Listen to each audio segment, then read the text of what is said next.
Hey everybody, it's Lon.TV, and we're in my living room right now because I just picked up a new television. This is the LG C7. This is the 65-inch version, and there's also a 55-inch version available. This is powered by OLED technology, which means that all the pixels on screen light themselves. And this is different than the many LED sets that are out on the market, which require a backlight or a side light. These don't have any of those lamps on board, so when you have something black on screen like you see right here, it truly is black. It really has the best contrast ratio in the business you can find right now. And one of the things that was really bugging me about my last set was that when I was watching a science fiction movie like Star Wars or something in space, you would often see these little glowing areas peeking out from the corners of the TV, and it was just driving me crazy. This has been a big improvement. I'm going to tell you all about this TV in just a minute from a consumer perspective, not too much of a techie review here, but I do want to let you know, in the interest of full disclosure, that I paid for this television with my own funds. All the opinions you're about to hear are my own. Nobody is paying for this review, and no one has reviewed this content before it was uploaded. So let's get into it and see what this TV is all about. Now, as I mentioned at the outset, this is the 65-inch version of the LG set here. This was selling at the time that I bought it for $2,696 on Amazon in the 65-inch configuration. They also have a 55-inch for $1,696. Now, if you are looking to spend a little bit less, they have a B7. This is the C7. The B7 costs $200 less in either configuration. That one has the same exact panel, the same guts inside, the same connectors on it, but it has a different bezel on it. It has a silver bezel around the front, where this one has a black bezel, and that's really the only difference. If you're looking to save $200, maybe the B7 might be the way to go, but some folks might not like having that silver bezel around the corners of the set, whereas this one kind of just blends into the background, especially when you have a black scene up like this. Now, the thing about this TV that struck me right out of the gate was the fact that it is really thin. It's about maybe the thickness of a pane of glass. It's ridiculously thin. There are some electronics that are on the bottom of the set that you need for, of course, plugging things in and powering all of its system on a chip functions like the apps and everything. And they do make a more expensive version that is just a pane of glass that you can hang on the wall with detached electronics. But nonetheless, it really is quite thin. It will definitely be a showpiece of your living room for sure, and it really does look pretty nice sitting there. But the most important thing is, what do the images look like? And I have to say, I've been running through some demo content here. It's pretty remarkable just how good this image quality is. The color is awesome. The brightness is really very, very nice. In fact, it's every bit as bright as the LED set I had before. And again, the big standout thing for me on this one is the fact that it does have those true blacks that I was not getting on my LED set. The last TV that I had that I was very satisfied with was my Pioneer Plasma from years and years ago. It was a 720p set. That one was close to this, but this is better. When there's something black on the screen, you don't see anything else. And that has really been the most dramatic change for me here with this new set, was just how much better the image quality was over the LED set that I bought only about 2.5 years ago. It supports HDR, not only the 10-bit HDR, but also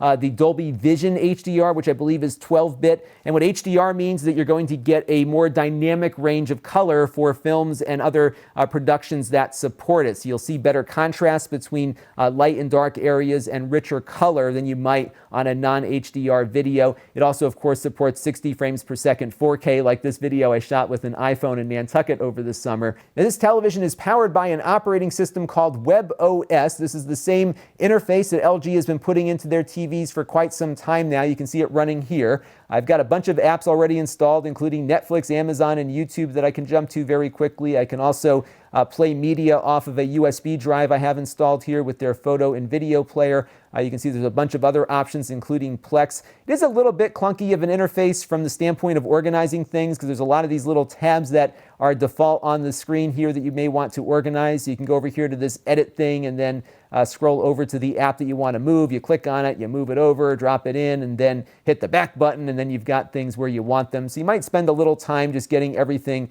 configured for your liking when you get it all installed. And then, of course, you can go in and play some stuff. This is a video currently playing from my YouTube channel on here at 4K at 60 frames per second. Now, one thing I do suggest that you do with this television after you get it up and running is to adjust the motion controls on it, because if you are a movie watcher, as I am, most movies are shot at 24 frames per second, but all these televisions now have some software controls on them to basically convert that 24 frames per second into 60, and it makes movies look like soap operas. In fact, they call it the soap opera effect. It drives me nuts, and there's a way to turn all of that stuff off, but it's on by default, so just know that. So what you want to do here with the remote control is hit the little gear icon here to pull up the settings screen. What's neat about the remote control is that it has a gyroscope on board, so it's got a little mouse function to it. Just by waving around in the air here, you can move the pointer around on screen.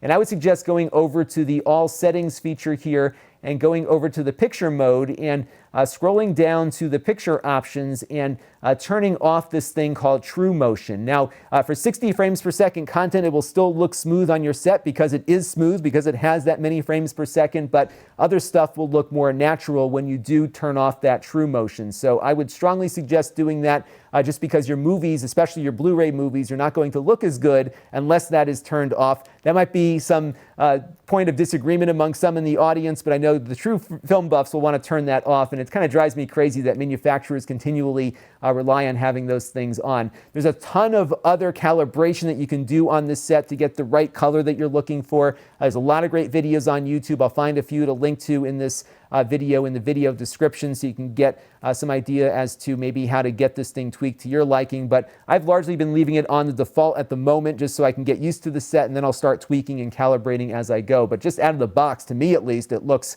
really great, as I mentioned earlier. Now, the TV does have 4 HDMI ports on it. They all support the latest copy protection standard HDCP 2.2. So if you have a streaming box that supports 4K, it will work on this television on any port.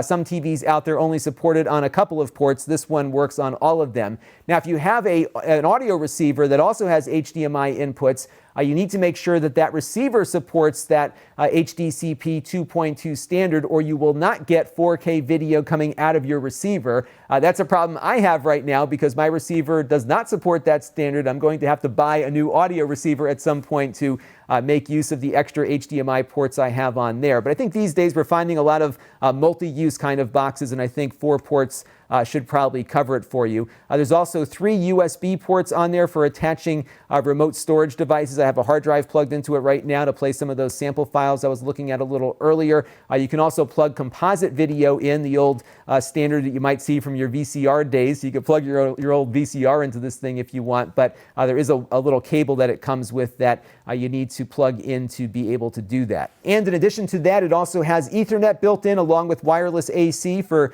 connecting up to all of your favorite applications and whatnot. So I haven't had any connectivity issues with it. I do plug mine in via Ethernet just to get the best possible performance, especially when I'm streaming 4K video. And the viewing experience on the television has been very nice so far. I've got the tick here streaming from Amazon. It's coming in at 4K and also enabled the HDR color, so you get a better contrast and a better depth of color here. Overall, really looks nice even from streaming services. And again, you can't beat the contrast ratio on here, so that's been pretty nice on this. Let's take a look at some Blu-ray movies. So the Blu-ray experience on this set is really, really nice. I'm quite pleased with how nicely it upscales 1080p content to its native 4K. Everything looks nice and sharp. Again, you've got that awesome contrast ratio, great color, great brightness, even decent sharpness, which is surprising given that we are upconverting from a lower resolution. It really just does a fantastic job with these movies. One thing I did do, though, was I turned down all of those motion settings that I mentioned earlier, because I was noticing when you have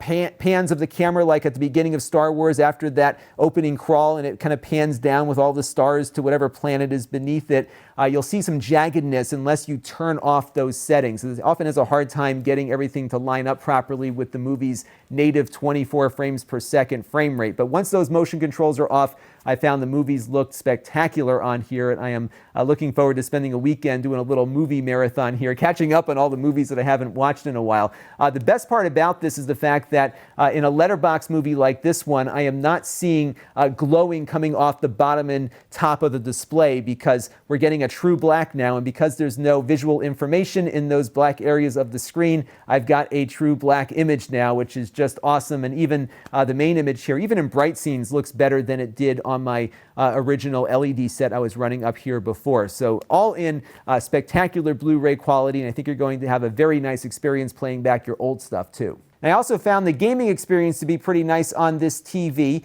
This game is called Super Lucky's Tale. It's running on the original Xbox here at 1080p, but it looks great even at that lower resolution. Of course, the Xbox One X might be a better pairing for this television, but I haven't upgraded my console just yet. But overall, the gameplay experience looks nice. The image doesn't look too bad, even though it is a 1080p image, and all in a pretty decent gaming experience. Now, I also tested the input lag on this set using my analog NT Mini here. This is a NES clone console, and why I like to test with this one is that it doesn't have a lot of overhead between its HDMI output and a button press coming from a wired controller like this. So what I usually do is I hook this thing up to a display, and then I record the screen at 240 frames per second with my iPhone and measure how long it takes for a button push to get registered on screen. And this thing recorded among the lowest latency scores I have seen on a television to date, 40 milliseconds from the time that I pushed a button on this controller to the time that something happened on screen. So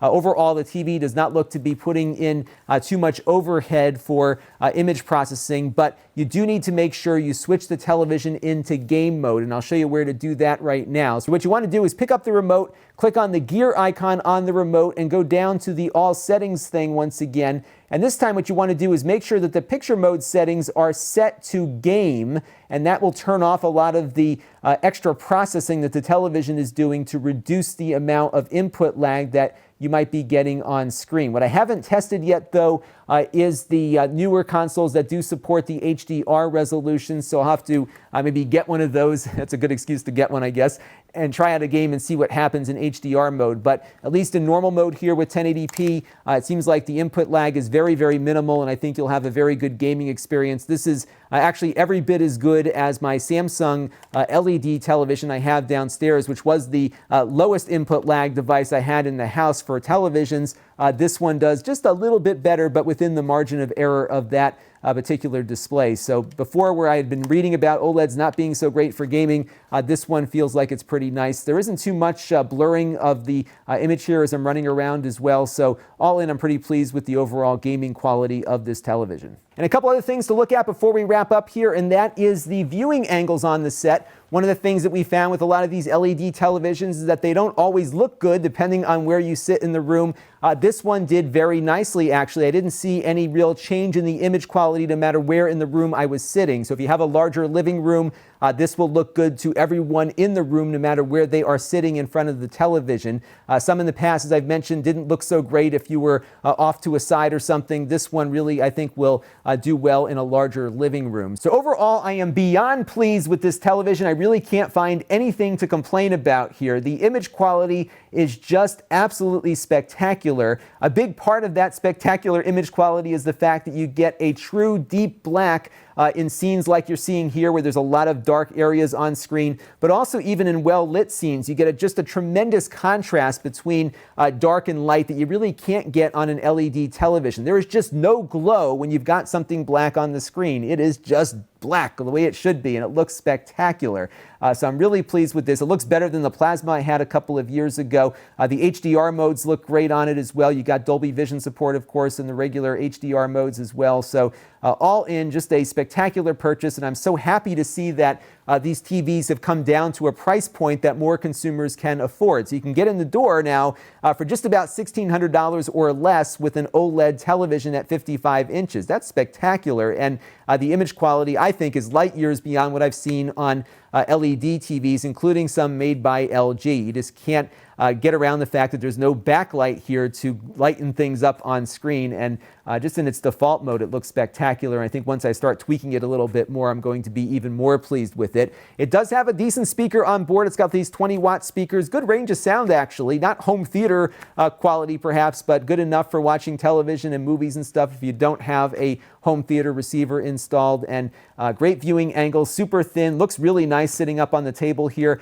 I am actually happy I went with the C7 because even though it has a bezel, I don't see it as much here, especially when you've got some darker images on screen. I think that silver bezel of the B7 would have distracted me, which is why I ended up going with this one. So all in, I just can't find anything to complain about here, actually. This is just a really good television, and I am looking forward to catching up on some movies now that I've got something that won't bug me with backlight bleed the whole time while I'm watching a film. So overall, I can really wholeheartedly recommend the C7 here. If I missed anything, do let me know in the comments below. Maybe I'll do a follow-up, because I like to do these TV reviews more from the standpoint of a general consumer, because although I am a techie kind of guy, televisions and displays really aren't my area of expertise. So I just want to give you my experiences just watching this television for what you might experience as a consumer, and let me know how I did in the comments below. This is Lon.TV, and thanks for watching. This channel is brought to you by the Lon.TV supporters, including gold level supporters, the Black Eyed and Blues Music Hour podcast, Chris Allegretta, and Kalyan Kumar. If you want to help the channel, you can by contributing as little as $1 a month.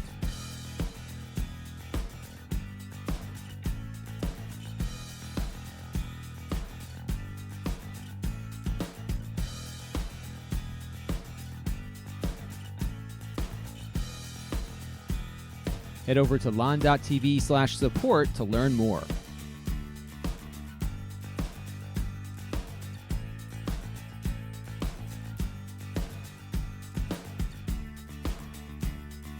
And don't forget to subscribe. Visit Lon.TV/s.